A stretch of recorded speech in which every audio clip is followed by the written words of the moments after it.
میں اسے طلاق دے دیتا ہوں تم شادی کر لو. میں یہ نہیں کر سکتا کہ میرے پہلو میں 2 بیویاں ہوں اور میرے بھائی کا جو ہے اس کا گھر آباد نہ ہو. یہ مواقع. اچھا، سب سے بڑی ڈپلومیسی کا کمال جو کیا حضور نے،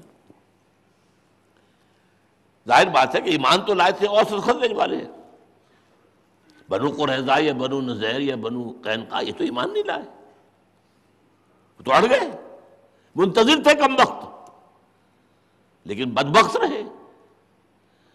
ان کے کہنے کی وجہ سے تو یہ اوس اور خزرج ایمان لائے. کیا آنے والا ہے، ایک نبی آئے گا، جلدی آئے گا.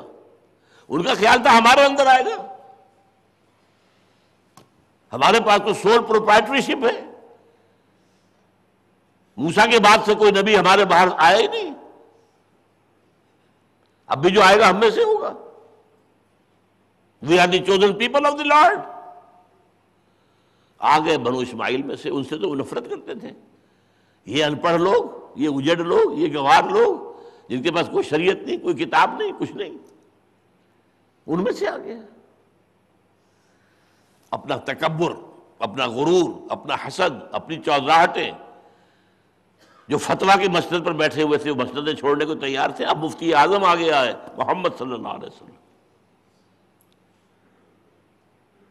اس اعتبار سے بد نصیب ترین لوگ دنیا کے یہ یہودی ہیں، اور بد نصیب اس اعتبار سے بھی بد نصیب ترین اس کے بعد سے لے کر آج تک حق کے سب سے بڑے دشمن یہودی، شیطان کے سب سے بڑے ایجنٹ یہودی.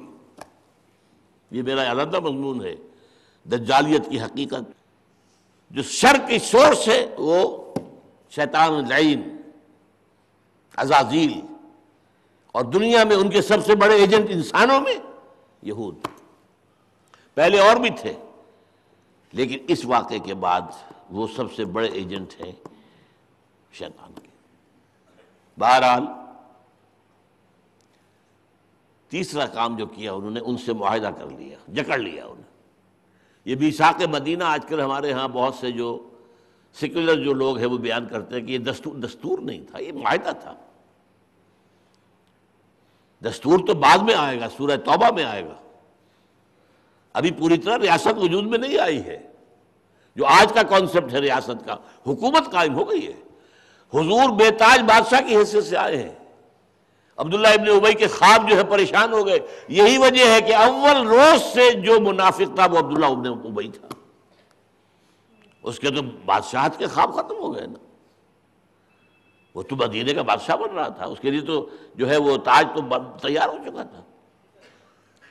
یہ میثاق مدینہ کیا تھا کہ اگر اب مدینے پر باہر سے کوئی حملہ ہوگا تو ہم سب اوس اور خزرج اور تینوں یہ قبیلے یہودی یہ مل کر ایک وحدت کی حیثیت سے دفاع کریں گے.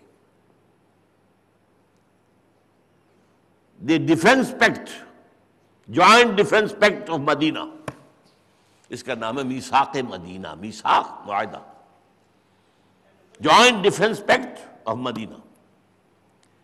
یہ ہے بہت بڑی حضور کی. اب دیکھیے یہ معاملہ فہمیوں کی مثالیں آ رہی ہیں نا، جس کو کہ منٹگومری واٹ نے بہت جن کی تعریفیں کی ہے. ہمارے ہاں بہرحال یہ گہرائی ہماری سیرت کی کتابوں میں نہیں ہے.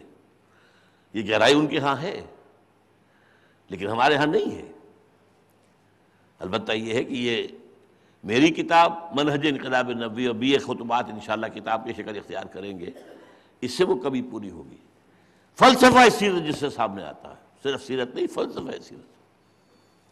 اچھا اب نوٹ کیجئے مکے میں حال کیا تھا مسلمانوں کے جانے کے بعد. وہاں 2 گروپ بن گئے. جدید اصطلاح میں کہیں گے ایک ہاکس تھے، عقاب، اور ایک ڈوز، فاختائیں. عقابوں کا سردار ابو جہل اور عقبہ ابن ابی معیط، وہ اس پر تلے ہوئے تھے کہ جا کر اب مدینے پہ حملہ کرو اور محمد کو اور اس کے ساتھیوں کو ختم کرو ایک دفعہ، یہ ٹنٹا بکاؤ. دوسری طرف ڈوز میں عتبہ ابن ربیعہ ایک شخص تھا، اور یہ وہی ہے جس نے اور اس کے بھائی نے طائف میں کچھ انگور اور کچھ کھجوریں جو ہیں حضور کو پہنچائی تھی۔ عتبہ ایک نیک سرشت انسان تھا، اگرچہ ایک غیرت ہوتی ہے عرب کی، وہ اس میں بھی تھی، لیکن ایک سینئر اسٹیٹس مین کی حیثیت رکھتا تھا۔ اور 10 میں نمبر 2 پر تھے حکیم بن حزام، میں پہلے ذکر کر چکا ہوں، جو حضرت خدیجہ کے رشتہ دار بھی تھے، ایمان تو نہیں لائے تھے، لیکن شیب بنی ہاشم میں بھی کبھی کبھی جا کر پہاڑ سے اتر کر کچھ کھانے پینے کو دے آتے تھے۔ ان کا کہنا یہ تھا کہ دیکھو اب محمد یہاں سے چلے گئے، اب میں ان کی زبان استعمال کروں گا، ٹو کوٹ دیم، یہ بلا تمہارے سر سے ٹل گئی،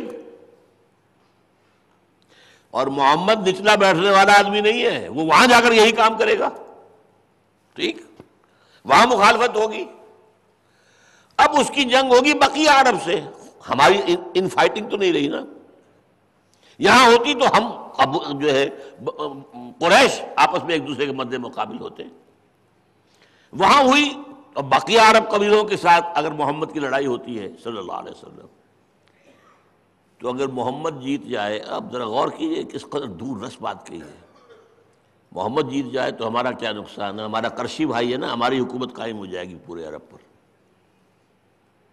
He is from us۔ اور اگر عرب ختم کر دیں محمد کو تو جو تم چاہتے ہو وہ ہو جائے گا، اور تمہیں اپنی تلواریں اپنے بھائیوں کے خون میں رنگین نہیں کرنی پڑیں گی۔ آخر سوچو، ابو بکر کون ہے، ہمارا بھائی نہیں ہے؟ حمزہ کون ہے، ہمارا بھائی نہیں ہے؟ عمر کون ہے، ہمارا بھائی نہیں ہے؟ عثمان کون ہے، ہمارا بھائی نہیں ہے؟ علی کون ہے، ہمارا بھائی نہیں ہے؟ یہ سب ہمارے بھائی ہیں۔ ہم اپنی تلواروں سے اپنے بھائیوں کے سر کاٹیں، اب وہ عرب سے جب لڑیں گے، یا عرب جیتے یا حضور جیتے، محمد جیتے صلی اللہ علیہ وسلم۔ اگر یہ کہ محمد کو ختم کر دے تو جو تم چاہتے ہو گیا، اور تمہاری اپنی تلواریں تمہارے کسی بھائی کے خون سے نہیں رنگی گئی۔ اور اگر محمد غالب آ جائیں عرب پر صلی اللہ علیہ وسلم تو ہماری حکومت قائم ہو جائے گی پورے عرب پر۔ ابھی تو ہماری حکومت صرف مکے پر ہے نا،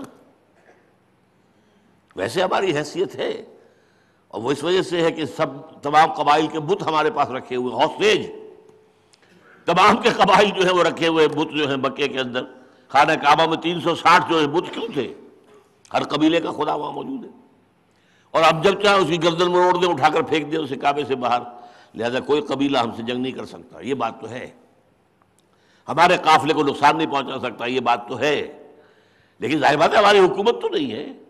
اگر محمد شکست دیتا ہے باقی سب تمام عربوں کو تو عرب میں ہماری حکومت قائم ہو جائے گی، we stand to lose nothing. یہ ابھی بحث وہاں چل رہی تھی، ڈوز اینڈ ہاکس، فیصلہ نہیں ہوا تھا۔